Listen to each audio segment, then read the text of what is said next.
પ્રકરણ 17 આશ્રમ વર્ણનમ. આશ્રમનું વર્ણન. પ્રસ્તાવના. સંસ્કૃત સાહિત્યમાં બાણની કાદંબરી એક અનુપમ કૃતિ છે. તે ગદ્ય શૈલીમાં છે અને તેનો કાવ્ય પ્રકાર કથા છે. અહીં જે પ્રકારનું ગદ્ય વપરાયું છે તે એટલું તો સરસ છે કે એના રસનું પાન કરવા બેઠેલાને આહારનો રસ પણ રૂચતો નથી, એવી પ્રસિદ્ધિ છે. કાદંબરી સંજ્ઞાનામ આહારોપી ન રોચતે. આ કાદંબરી કથાના પ્રારંભિક ભાગને કથામુખ કહે છે. આમાં એક શુક પોપટના જીવનનો પૂર્વ વૃત્તાંત વર્ણવાયો છે. તેની પૃષ્ઠભૂમિ એવી છે કે રાજા શુદ્રકના દરબારમાં એક કન્યા શુકને લઈને આવે છે. આ શુક પોતાનો પૂર્વ વૃત્તાંત જણાવતા કહે છે તે મુજબ વ્યધ શિકારીથી બચતો તે એક સરોવર પાસે જઈ ચડે છે. અહીં તે હરિત નામના એક ઋષિકુમારની નજરે પડે છે. ઋષિકુમાર એને બચાવી લે છે અને પોતાની સાથે જાબાલી મુનિના આશ્રમમાં લઈ જાય છે.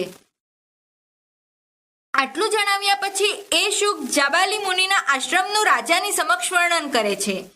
આ વર્ણનનો કેટલોક અંશ સંપાદિત કરીને અહીં પ્રસ્તુત છે. આ આશ્રમ વર્ણનમાં પ્રાચીન સમયમાં ઋષિ મુનિઓનું આધ્યાત્મિક જીવન અને ગુરુકુળનું સમગ્ર વાતાવરણ કેવું હતું તેનું સુંદર આલેખન કરવામાં આવ્યું છે. એ સાથે તે સમયમાં પ્રચલિત અધ્યયન, અધ્યાપન, ધ્યાન યોગ, જપ તપ વગેરેની રીતિનો પણ અહીં નિર્દેશ છે. આ રીતે વાચકને ભોગવિલાસથી દૂર રહીને વિદ્યોપાર્જન અને તપસ્યા દ્વારા આત્મસુખનો આસ્વાદ કરાવવાની પ્રાચીન ઋષિ સંસ્કૃતિનો પરિચય તાદશ થાય છે. અનિલાવ નમ્યત શિખરાભી પ્રણમ્ય માનમીવ વનલતાભિઃ અન્વરત મુક્ત કુસુમે અભ્યચર્ય માનમીવ પાદપે અધ્યયન મુખર બટુજનમ ઉપચર્ય માણા તિથિર્વર્ગમ અબધ્યમાન ધ્યાનમ સાધ્યમાન મંત્રમ અભસ્યમાન યોગમ શાલ્યમાન વકલ્લમ ઉપશુગ્રહ્ય માણસમીધમ ગ્રથ્યમાના ક્ષમાલમ અદ્રષ્ટપૂર્વક કલિકાશ્ય અપરિચિતમ અનુત્રશ્ય અતિરમણીય અપરમીવ બ્રહ્મલોકમ આશ્રમમ અહમ શુકઃ અપશ્યમ. પવનથી નીચે નમાવેલા શિખરોવાળી વનલતાઓ વડે જાણે કે નમન કરાતું હોય તેવો, આજુબાજુના વૃક્ષો દ્વારા સતત વેરવામાં આવતા પુષ્પોવાળો, વૃક્ષોથી જાણે કે પૂજન કરાતું હોય તેવો, વેદાદી પાઠોના અભ્યાસને કારણે વાચાળ થયેલા બટુકો, શિષ્યો વાળો, જ્યાં અતિથિઓનો સત્કાર કરવામાં આવી રહ્યો છે તેવો, જેમાં તપસ્વીઓનું ધ્યાન ઈશ્વરમાં બંધાયેલું છે તેવો, જ્યાં મંત્રોની સાધના કરવામાં આવી રહી છે તેવો, જેમાં યોગનો અભ્યાસ કરવામાં આવી રહ્યો છે તેવો, જ્યાં વલ્કલ વસ્ત્રોને ધોવામાં આવી રહ્યા છે તેવો, જેમાં સમિધાઓનો યજ્ઞ માટેના કાષ્ઠનો સંગ્રહ કરવામાં આવ્યો છે તેવો, જ્યાં રુદ્રાક્ષની માળાઓ ગૂંથવામાં આવી રહી છે તેવો, તેવા તે આશ્રમ પર પહેલા ક્યારેક કળિયુગની દ્રષ્ટિ પડી ન હતી. અસત્ય સાથે તેનો પરિચય ન હતો. અત્યંત રમણીય, અતિ સુંદર, બીજા બ્રહ્મલોક સમાજ જેવો એક આશ્રમ મેં પોપટે જોયો.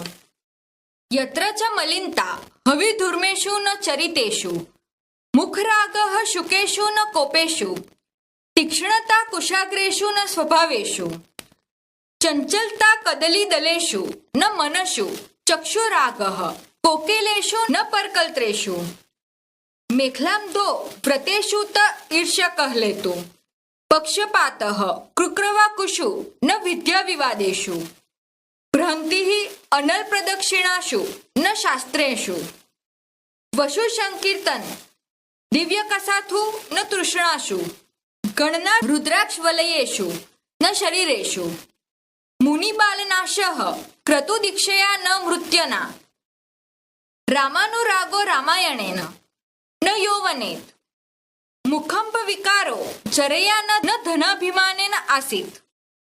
અહીં તે આશ્રમ પર મલિનતા, કાળાશ, દોષ એકમાત્ર યંત્રકુંડમાંથી નીકળતા હોમ દ્રવ્યના ધુમાડાને લીધે દેખાતી હતી. કોઈ મનુષ્યના અથવા મુનિજનોના ચરિત્રમાં નહીં. મુખ પરની લાલાશ, લાલીમા પોપટોમાં હતી ક્રોધમાં નહીં, ક્રોધથી કોઈનું મુખ લાલ થતું ન હતું. ધારદારપણું, તીક્ષ્ણતા, દર્ભ ઘાસના ન અગ્રભાગમાં રહેતી હતી. મનુષ્યના સ્વભાવ નહીં, ચંચળતા માત્ર કેળના પાંદડાઓમાં જોવા મળતી હતી. કોઈના અથવા મુનિજનોના મનમાં નહીં. નેત્રરાગ અર્થાત આંખોની લાલી કે કટાક્ષ ફક્ત કોયલોમાં હતી, પર સ્ત્રીઓમાં કોઈની કુદ્રષ્ટિ રહેતી નહીં. મેખલા કટીસૂત્રનું બંધન ફક્ત વ્રતના લીધે હતું.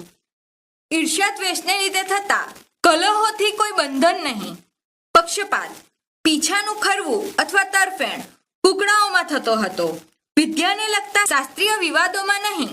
ભ્રમણ અથવા ભ્રમ કેવળ અગ્નિની પ્રદક્ષિણાના અવસરે જ થતો હતો.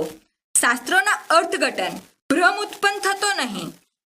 આશ્રમમાં કહેવાતી મહાભારતની કથામાં જ વસુ દેવતાઓના ગુણગાન કરવામાં આવતા હતા. ધન મેળવવાની ઈચ્છા રૂપે નહીં. ગણના આદર માત્ર ભગવાન નામ જપતી વખતે રુદ્રાક્ષની માળા પર રહેતો હતો. નશ્વર શરીરમાં આદર ન હતો. મુનિઓના વાળનો નાશ મુંડન યજ્ઞની દીક્ષાના સમયે થતો હતો. મૃત્યુથી કોઈ મુનિબાળનો વિનાશ થતો નહીં. દશરથ પુત્ર રામમાં પ્રેમ ભક્તિ જોવા મળતો હતો. યુવાનીને લીધે રમણીય સ્ત્રીઓમાં નહીં. મુખ પર કરચલી રૂપ વિકાર વૃદ્ધાવસ્થાને લીધે આવતો હતો. ધનના અભિમાનથી મુખ પરના હાવભાવમાં વિકાર થતો નહીં.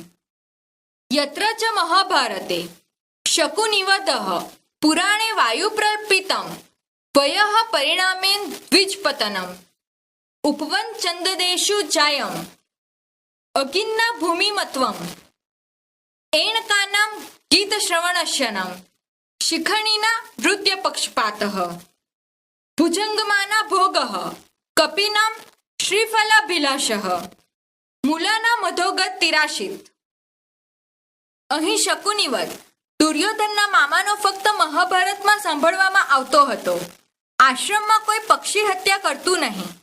વાયુ દેવતાઓનું પ્રવચન અથવા વાતજનિત પ્રલાપ પુરાણમાં હતો. મુનિઓમાં ઉન્માદ રોગ નહીં. દ્વિજપતન દાંતનું પડવું અને બ્રાહ્મણનું પતન કેવળ ઉંમર થવાને પરિણામે વૃદ્ધાવસ્થાને લીધે જ શક્ય બનતું હતું. ઉપવનના ચંદન વૃક્ષોમાં જડતા મૂર્ખતા હતી. મુનિજનોમાં જડતા શીતળતા હતી.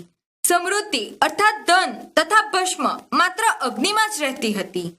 ગીત સાંભળવાની આદત ફક્ત હરણાઓને જ હતી, મુનિજનોને નહીં. નાચતી વખતે પીછાઓનું પતન તેમજ નૃત્યમાં વિશેષ અભિરુચિ મયુરોમાં હતી. મુનિઓમાં નૃત્યની અભિરુચિ ન હતી. વેણ સાપોને હતી, જ્યારે શરીર સંબંધી વિષયોનો ઉપભોગ મુનિઓમાં ન હતો. શ્રીફળની અભિલાષા કામના બિલ્વફળોમાં ઈચ્છા વાનરોમાં જોવા મળતી હતી. ઋષિજનોને શ્રીફળ લક્ષ્મી થી પ્રાપ્ત થતા સુખ સાધનો ની બાબતમાં ઈચ્છા ન હતી. અધોગતિ નીચે તરફ ગતિ વૃક્ષોના મૂળમાં હતી. મુનિઓમાં અધઃ પતન ન હતું.